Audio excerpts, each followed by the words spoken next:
tardes, mi nombre es Lisbeth Loaiza y el día de hoy les vengo a hablar acerca de unos puntos de la radiología y algunos conceptos.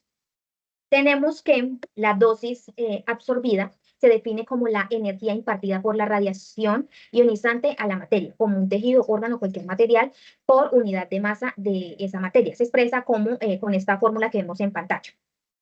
La dosis equivalente es una magnitud utilizada en la protección radiológica para cuantificar el daño biológico esperado en un tejido u órgano a partir de la energía de radiación absorbida y se expresa como lo vemos con esa fórmula también.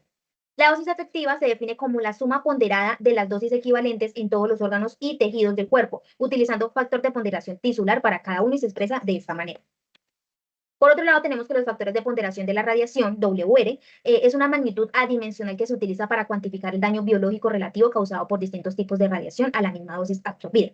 Tenemos diferentes tipos de radiación, como lo son los fotones, que son los rayos X y Y, electrones y muones, protones y piones, neutrones, partículas alfa y fragmentos de fisión, donde todos estos tienen diferentes tipos de energía y también diferentes tipos de factores de ponderación de la radiación, como lo vemos en la tabla. El factor WR es crucial para el cálculo de la dosis equivalente en un tejido u órgano.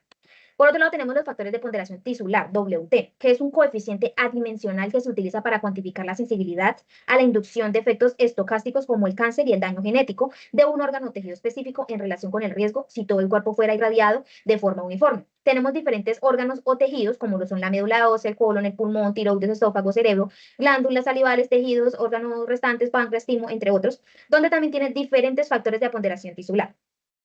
El factor WT es el componente clave para calcular la dosis efectiva. Por otro lado, tenemos un enunciado donde nos hablan que los daños biológicos son los mismos en función de la radiación incidente. Para respuesta a eso tenemos que no, los daños biológicos no son los mismos para una misma dosis absorbida, ya que dependen del tipo de radiación incidente. Cada radiación tiene una capacidad distinta para ionizar y dañar tejidos. Por ejemplo, las partículas alfa producen más daño biológico que los rayos X o los electrones, porque liberan más energía en una zona pequeña del tejido. Por eso se utiliza el factor de ponderación de la radiación, WR, para reflejar esta diferencia y calcular la dosis equivalente, que representa mejor el efecto biológico real sobre el organismo. Por otro lado, tenemos una tabla de efectos biológicos donde tenemos diferentes órganos, dosis media absorbida y sus efectos. Por aquí tenemos la piel, que la dosis absorbida entre 5 tendrá un efecto de un eritema intenso, posible necrosis superficial y caída temporal de cabello, o sea, una depilación temporal. También tenemos en la piel una dosis media absorbida de 2 a 5, donde causa efectos como eritema leve a moderado, descamación seca, enrojecimiento y pérdida temporal del vello en la zona irradiada. Los testículos, una dosis media absorbida mayor a 4 produce una esterilidad permanente. Y una dosis media absorbida entre 0,15 a 4% en los testículos produce un efecto de oligospermia o esterilidad temporal, una disminución en la producción de espermatozoides. En los ovarios, en una dosis media absorbida mayor a 3, produce una esterilidad permanente, un daño irreversible en los folículos. Y una dosis media absorbida mayor a 0,6 produce una alteración temporal del ciclo menstrual o esterilidad temporal. En el cristalino, una dosis media absorbida mayor a 2 produce una opacidad del cristalino y un riesgo a cataratas. En la médula ósea tenemos una dosis media absorbida de 0,5 a 1 produce una disminución reversible de la producción de células sanguíneas, o sea, una depresión medular. Y una dosis media absorbida mayor a 2 produce algo más grave, que es una aplasia medular grave o irreversible. Buen día, mi nombre es Nini Joana Muñoz Ortiz. Hoy voy a hablarles sobre los efectos biológicos de las radiaciones ionizantes. Las radiaciones ionizantes poseen una gran capacidad para alterar la estructura fisioquímica de las moléculas biológicas. Este fenómeno puede generar daños en las células, tejidos u órganos, manifestándose en forma de enfermedades agudas o crónicas, dependiendo de la intensidad y duración de la exposición. Los efectos de la radiación sobre los seres vivos son, según el tiempo de aparición, desde el punto de vista biológico o según la dependencia de la dosis. Según el tiempo de aparición, precoces aparecen como en minutos u horas después de haberse expuesto a la radiación. Por ejemplo, eritema cutáneo, náuseas, lo mismo aparece en horas, días, semanas después de una exposición alta. Por ejemplo, quemaduras por radiación, síndrome de radiación aguda, náuseas, vómitos, caídas de linfocitos, daño hematopoyético. Estos son producidos de manera de muerte celular masiva o daño funcional severo en tejidos sensibles.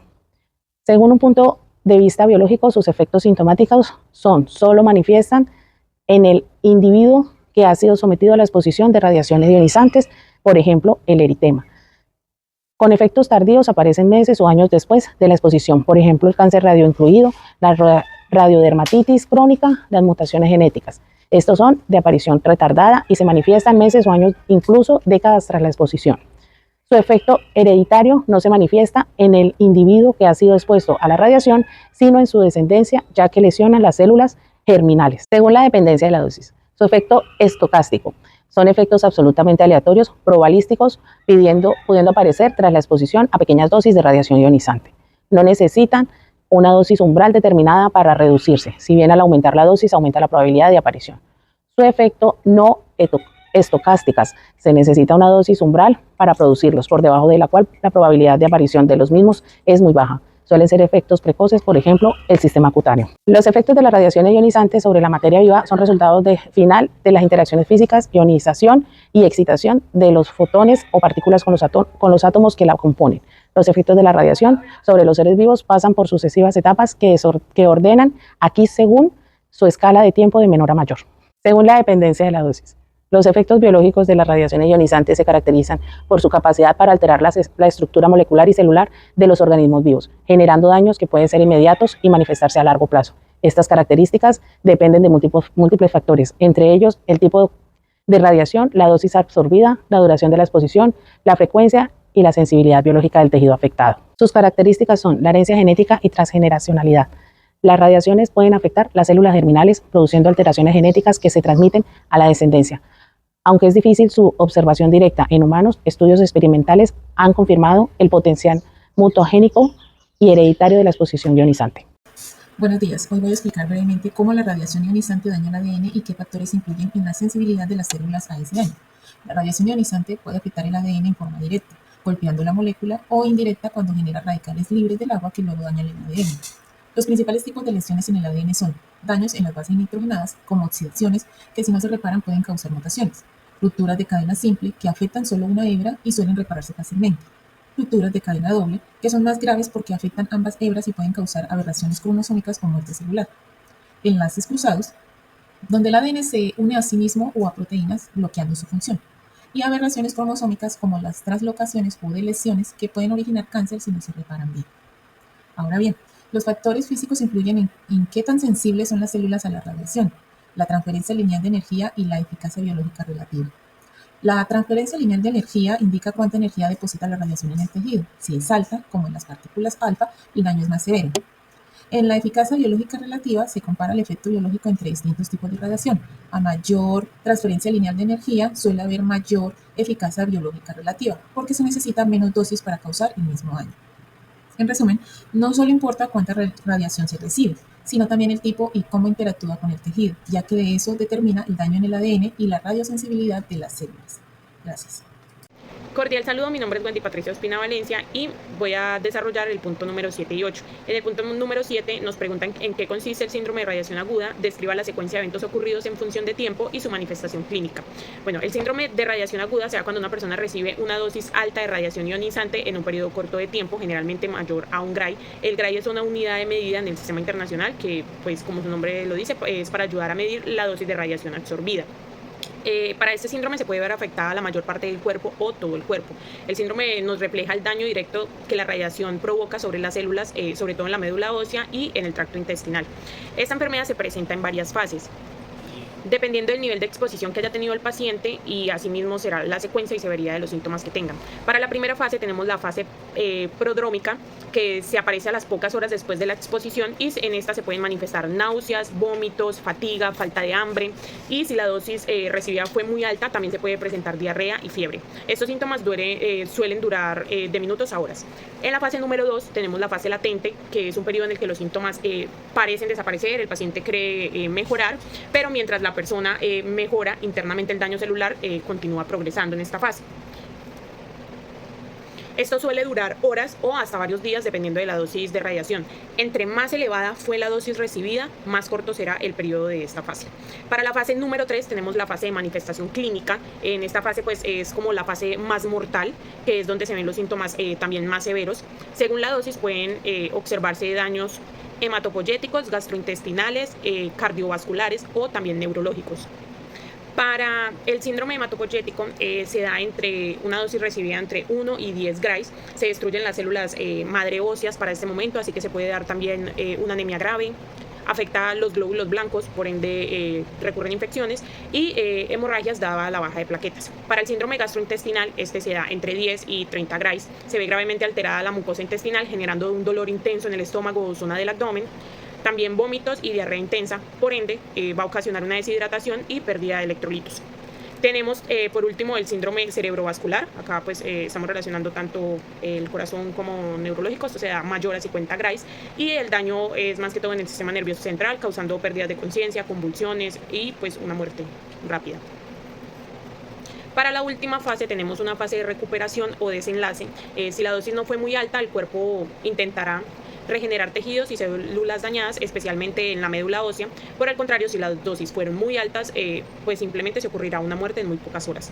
Cabe recalcar que pues una atención médica pronta o en la primera fase mitigará tanto el riesgo de muerte como los daños permanentes. Para el punto número 8 tenemos como pregunta para resolver, dice, describa los efectos de la radiación en el útero durante la gestación, de preimplantación, organogénesis y en la etapa de crecimiento fetal. Entonces, claramente la radiación en el embrión y en el feto puede causar graves daños, ya que son extremadamente sensibles para esta etapa ante la radiación ionizante, ya que sus células se encuentran en constante división. Se puede generar la pérdida del embarazo y los efectos, al igual que en el punto anterior, depende también de la dosis recibida de radiación, la etapa de desarrollo del embarazo del tipo y el tiempo de exposición. Para la primera etapa tenemos la etapa de la preimplantación, que se da entre la semana 0 y la semana 2. Durante los primeros días de la fecundación, en la etapa donde mayor riesgo hay y se ocasiona un todo o nada, lo que traduce simplemente en que se puede perder el embarazo, un aborto espontáneo puede ser, o el embrión puede sobrevivir sin ningún daño, ya que pues para esta etapa no se pueden dar malformaciones, ya que apenas no hay órganos, por así decirlo. Para la siguiente etapa tenemos la organogénesis, que va desde la segunda semana hasta la 8ª semana. En esta etapa se están formando los órganos principales, como lo son el corazón, los pulmones, el estómago, hígado, riñones. Por lo tanto, la radiación puede causar malformaciones y retrasan el crecimiento, dependiendo también de la dosis que haya recibido la madre y el embrión. Para la última etapa tenemos la etapa de crecimiento fetal, que va desde la semana 8 hasta el nacimiento. Durante esta etapa se siguen desarrollando los órganos, se produce la maduración de ellos, van creciendo de peso, les va tamaño, creciendo las uñas, adquiriendo cabello, entre otras características. La radiación puede provocar microcefalia, disminución de coeficiente intelectual, convulsiones y en algunos casos, si es durante el último trimestre, es más probable aumentar el riesgo de cáncer infantil. Cabe recalcar que entre la semana 8 y 15 es especialmente crítica para el cerebro, ya que el sistema nervioso se encuentra en pleno desarrollo. Buenas tardes, mi nombre es Natalia Saldaña. En el video de hoy explicaré el punto 9 y 10 de la tarea de radiobiología, radioprotección. El punto 9 es qué es y cuándo utilizar la dosimetría biológica. Es un método para evaluar la dosis de radiación que ha recibido una persona basándose en cambios biológicos que ocurren en sus células después de la exposición a la radiación. ¿Cuándo se utilizan? En accidentes radiológicos para evaluar la exposición en las personas que han estado involucradas en accidentes con fuentes radiactivas, en emergencias nucleares, para estimar la dosis en la población afectada por un evento nuclear.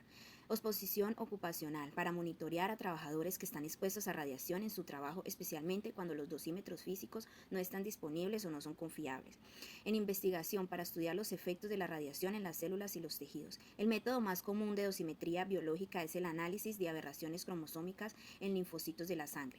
El punto 10 es debido al incremento en la frecuencia de utilización de la radiología intervencionista, angioplasia en múltiples vasos, ablaciones, implantes de desfibriladores y resincronizantes que involucran periodos de exposición prolongada, se ha generado un aumento considerable de efectos determinísticos provocados por la radiación. ¿Cómo se pueden reducir estos daños? Se pueden reducir: 1. Utilizar la dosis de radiación más baja posible que permita obtener imágenes de calidad diagnóstica. 2. Colimar el haz de rayos para que solo irradie el área de interés. Tercero, que el personal debe utilizar equipos de protección personal como los delantales de plomo, gafas plomadas y protectores de tiroides. 4. Mantener la mayor distancia posible de la fuente de radiación. Quinto, utilizar biombos plomados para proteger de la radiación dispersa. Sexto, monitorizar la dosis de radiación recibida por el personal con dosímetros personales. Séptimo, que todo el personal asistencial y tecnólogos estén bien formados en los principios de la protección radiológica. Y octavo, asegurar que los equipos estén calibrados correctamente. Muchas gracias. Muchísimas gracias. Espero haya sido de su agrado mi presentación. Que estén muy bien. Hasta luego.